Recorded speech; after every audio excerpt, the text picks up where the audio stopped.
नमस्कार, चुनावी विश्लेषण में आपका स्वागत है। और राजस्थान को लेकर सबसे महत्वपूर्ण आंकड़े सामने आ रहे हैं। आखिर राजस्थान में क्या सियासी गणित बन रहा है, क्योंकि अब ज्यादा वक्त बचा नहीं है और चुनावी तारीखों के ऐलान के बाद राजस्थान में किसकी सरकार बन सकती है, क्योंकि जिस काल से बड़े बड़े दिग्गज नेता अब चुनावी मैदान में हैं, तो राजस्थान में प्रधानमंत्री मोदी जी की भी बड़ी बड़ी जनसभाएं हो रही हैं।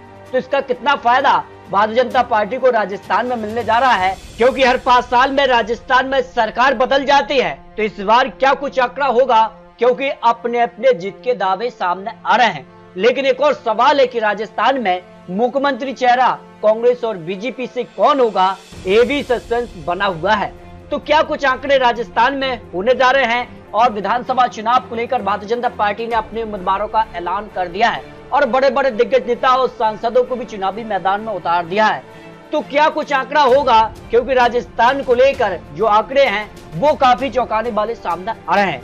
यूं तो राजस्थान में 200 विधानसभा सीटें आती हैं और हर 5 साल में सत्ता बदलती है, लेकिन सामान्य से 141 सीटें और यहाँ पर बात की जाए अनुसूचित जाति से 34 और अनुसूचित जनजाति से 25 सीटें आती हैं। लेकिन इस बार कौन किसके पक्ष में जाएगा, इस पर जातीय आंकड़ा भी सामने आ रहा है, क्योंकि राजस्थान में आदिवासी वोट भी महत्वपूर्ण हो जाते हैं और जिस काल से ये माना जाता है कि 59 सीटों पर सीधा असर देखने को मिलता है।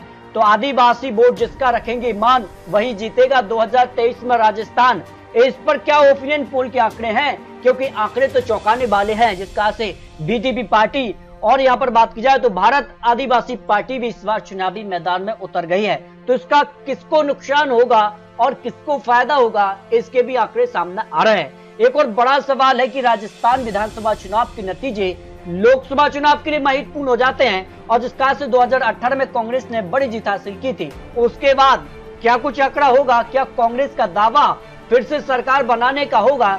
लेकिन राजस्थान में हिंदू आबादी करीब 88.5% है, जबकि मुस्लिम आबादी करीब 9% है और हिंदू आबादी में करीब अगर यहाँ 19% है, जिनमें ब्राह्मण 7%, राजपूत 6%, वैश्य 4% और अन्य 2% आते हैं। जबकि पिछड़ों में अगर बात की जाए तो 40% में 5% गुर्जर समाज, जाट यहाँ 10%, माली 4% और अन्य 21% आते हैं। जबकि दलित यहाँ 18% और 14% आदिवासी वोट भी आता है। तो ऐसे में ये किसके पक्ष में जाएंगे, कौन किसको वोट डाल सकता है, इस पर ओपिनियन पोल के आंकड़े भी सामने आ रहे हैं। जो अनुमान दिखाई दे रहा है उस हिसाब से बीजेपी को आदिवासी वोट करीब 55% और कांग्रेस को 40% जा सकता है।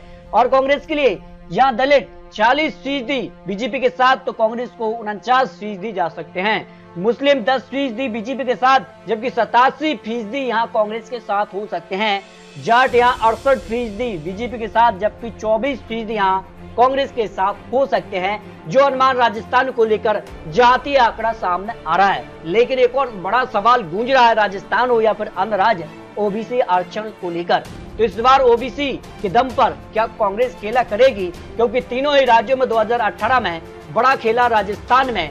क्या भारतीय जनता पार्टी जो परिवर्तन यात्रा निकाली है उसका कितना फायदा होगा, क्या सत्ता परिवर्तन देखने को मिलेगा, क्योंकि हर 5 साल में यहाँ सत्ता परिवर्तन देखने को मिलता है। लेकिन इसके लिए यहाँ कांग्रेस ने नई रणनीति बनाई है और महंगाई राहत कैंप भी लगाए हैं, जिनमें यहाँ 500 रुपए गैस सिलेंडर, 100 यूनिट बिजली फ्री, किसानों को 2000 यूनिट बिजली फ्री राशन, 125 दिन का रोजगार, इंदिरा गांधी रोजगार गारंटी योजना, 1000 मानधन पेंशन और यहाँ पर पशुपालकों को 40,000 रुपए पशु बीमा जैसे बड़े वादे यानी राहत कैंप लगाया है। उस दम पर क्या कांग्रेस फिर से जीत हासिल कर पाएगी, इस पर कुछ महत्वपूर्ण और चौंकाने वाले आंकड़े सामने आ रहे हैं।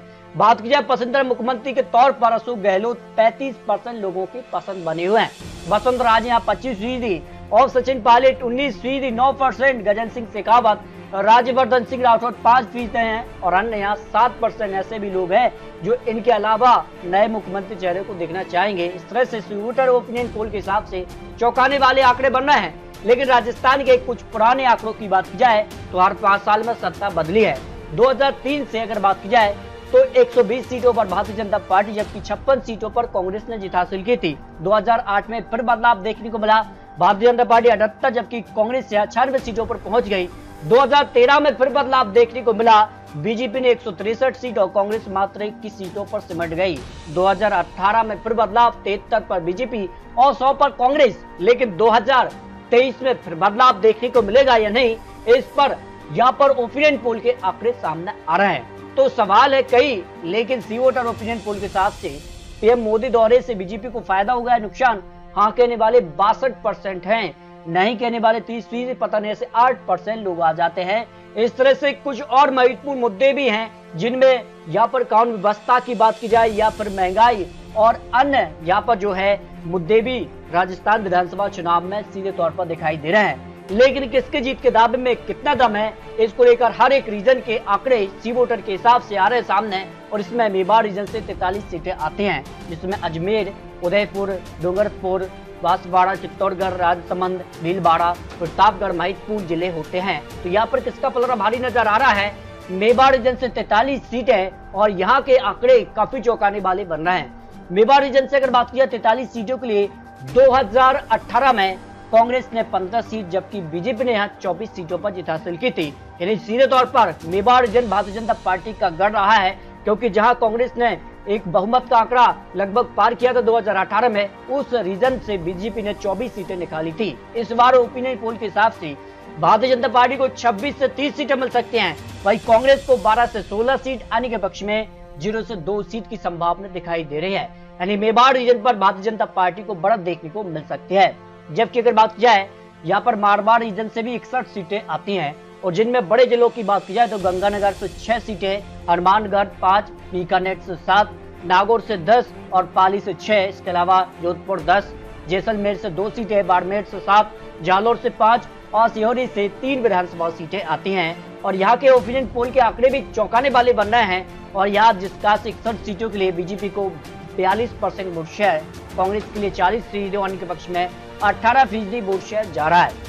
मारवाड़ रीजन से 61 सीटों के लिए 2018 में कांग्रेस ने 31 सीटें जबकि भारतीय जनता पार्टी ने 23 सीटों पर जीत हासिल की थी, जबकि अन्य के पक्ष में 2 सीटें रही थी। आरएलपी को 2 सीटें, सीपीआई को भी 2 सीटों पर जीत मिली थी। इस बार ओपिनियन पोल के हिसाब से भारतीय जनता पार्टी को यहाँ 30 से 34 सीटें मिल सकती हैं, कांग्रेस को 25 से 29 सीट, अन्य के पक्ष में 0 से 4 सीट की संभावना दिखाई दे रही है। यानी ओपिनियन पोल के हिसाब से यहाँ पर भी कांटे की टक्कर देखने को मिल सकती है।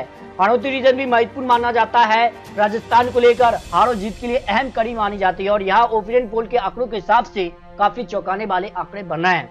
हाड़ौती रीजन से अगर बात करें 2018 में कांग्रेस ने 7 जबकि भारतीय जनता पार्टी ने 10 सीटों पर जीत हासिल की थी। और इस बार ओपिनियन पोल के हिसाब से 9 से 13 सीटों पर बीजेपी, कांग्रेस को 4 से 8 सीट, अन्य के पक्ष में 0 से 1 सीट की संभावना दिखाई दे रही है, जो ओपिनियन पोल के आंकड़े सामने आ रहे हैं। जबकि राजस्थान की अगर बात की जाए तो ढूंढाड़ रीजन से भी 58 सीटें आती हैं और सी वोटर ओपिनियन पोल के हिसाब से यहाँ बीजेपी को 46% वोट शेयर जा सकता है।